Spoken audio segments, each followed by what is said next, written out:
things about having a fully dynamic game engine is all of this just works. And it actually works perfectly. So I just watched the new Fallout series and wow, what a surprise. And you know what? I was actually kind of surprised. It was pretty good. Who's laughing now? Fallout is the latest video game franchise to receive the Adaptation treatment. And I guess we can all thank The Last of Us for finally breaking the video game adaptation curse. I mean, yeah, I know that the Halo TV show is hot garbage, but this whole video game curse is becoming a bit of a tired narrative at this point, considering that you have to ignore the success of things like Castlevania, Arcane, Cyberpunk, both Sonic movies, Detective Pikachu, and even the Five Nights at Freddy's movie. Well, I suppose it had its moments. That said, I didn't have any real expectations before watching this series, other than a tiny bit of trepidation because it's been produced by Amazon, who produced that terrible adaptation of The Wheel of Time, and that forgettable Rings of Power show. But then I remembered they also produced The Boys, which is one of the best TV shows to come out in the last few years. After watching the first episode and seeing that Christopher Nolan's brother Jonathan was both a producer and director for the series, my worries went away almost entirely, and I had a good feeling that this was going to be an enjoyable show. The Fallout TV show is similar to The Last of Us, not just in the fact that it's a post-apocalyptic setting, but because Bethesda, the owners of the Fallout IP, were actually involved with the production, similar to how Neil Druckmann worked on The Last of Us, which was not the case for the Halo TV show as we've all seen. And you can just really tell while watching the show that everyone involved were massive fans of the Fallout games, because everything about production just looks and feels like the games. Sounds great. Now, I don't really want to compare Fallout and The Last of Us too much because they really are completely different shows, but overall, I think that I actually enjoyed Fallout a lot more than The Last of Us, because this show is its own unique experience. It's set within the same universe as the games, and there are some similarities the story shares with the games, particularly Fallout 3 and 4, but it is very much its own thing. Whereas The Last of Us was a direct adaptation of the story and the characters I love so much from the game.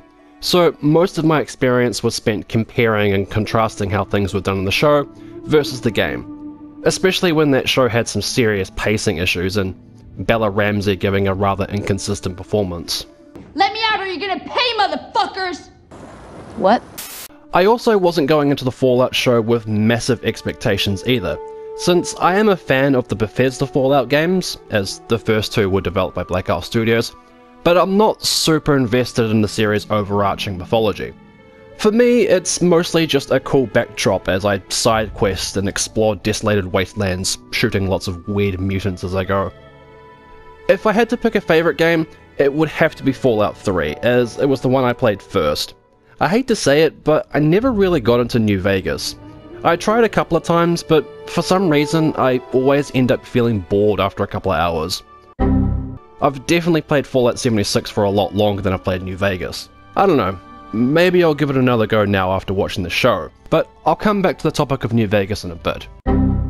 The show takes place after Fallout 4, and follows the interconnected stories of three characters, a vault dweller named Lucy McLean, Lucy McLean, a Brotherhood of Steel squire named Maximus, and a bounty hunting ghoul named Cooper Howard. The setup for Lucy, played by Ella Purnell, is fairly similar to Fallout 3, in that she's a vault dweller who ventures out into the wasteland in search of her missing father, played by the sorely underutilized Kyle MacLachlan. Kinda like how you leave the vault to search for your missing dad, played by Liam Neeson, in the game. Go on now. You've got a goat to take. I won't go into too much detail about the story, but I will say that it is a pretty well written and entertaining story, with Walter Goggins' character definitely being the most interesting, as the show often flashes back to before the war to provide some great juxtaposition with who he was as a human. Ella Purnell as Lucy was also an absolute blast to watch, as her character arc really leans into the comedic side of the fish out of water trope. And what do you know, this is her second appearance in a video game adaptation, after playing Jinx in Arcane. As I briefly mentioned earlier, the production design of the show is absolutely superb. I mean, so many of the sets are instantly recognizable from the game, like the interiors of the vaults being a near perfect match, to things like the Red Rocket gas station that you see at the start of Fallout 4 where you meet Dogmeat, who is also a character in the show which I love. There's even a super duper mart, which immediately gave me flashbacks to the Wasteland Survival Guide side quest from Fallout 3. Welcome. What the fudge? Fudge. There's no fudge here. Aside from that though, what I really loved was that the show didn't shy away from the absurdity of the games. The violence is suitably over the top in places, as it was in The Boys too. Characters are seen using things like stim packs to heal their injuries, and a lot of things just feel very reminiscent of playing the game. Like, there's a scene where a guy in power armor runs away from a giant mutated bear, something that everyone who has played Fallout has done.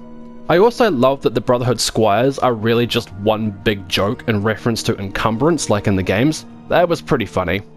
Matt Berry playing the Mr. Handy robot was also absolutely hilarious. I'm really loving this recent trend of hiring funny English actors to voice robots and things. Please keep doing this. How you fellas get any work done with a hot piece of finger-licking chicken like that? Me? I'd be a 24-hour tripod. I don't really have too many issues with the show, to be honest. As I mentioned, I feel that Kyle MacLachlan was kind of underutilized since he's a terrific actor, and perfectly suited for the tone that Fallout has, given his work with David Lynch. Michael Emerson, who you might recognize as Benjamin Linus from Lost, also has a role in the show, but again, I feel like I wanted to see a lot more of him than we did, even though his eventual role in the story was pretty damn hilarious. There's a romance near the end of the season that kinda felt a little bit forced to me. It felt a little underdeveloped and like it maybe would have made more sense in Season 2, but that's just me. Episodes 5 and 6 initially felt like they were dragging because the story takes a massive left turn away from the main plot, but then I remembered that that really is true to the core experience of playing Fallout. The main story is often quickly forgotten about as you start venturing into side quests, and the show even makes a direct reference to this too. Oh, what's that? Thou shalt get sidetracked by bullshit every goddamn time. And I was a bit disappointed by the lack of some of the more iconic Fallout monsters, particularly the super mutants. There's not even a whisper about them from what I recall. But that's really about it. I thoroughly enjoyed the first season of Fallout. Now, I was made aware while watching the show that fans of Fallout New Vegas were angry at the show. I didn't look too much into it at first, but from what I gleaned, it was something to do with the show supposedly breaking canon and retconning New Vegas from the timeline, which I thought was odd and didn't make much sense given that the show takes place after Fallout 4, which is set after New Vegas. Then there's a scene in the show where a place called Shady Sands is destroyed, and I thought maybe that was a location from New Vegas and that's why people were mad. Again, remember, I never really played New Vegas.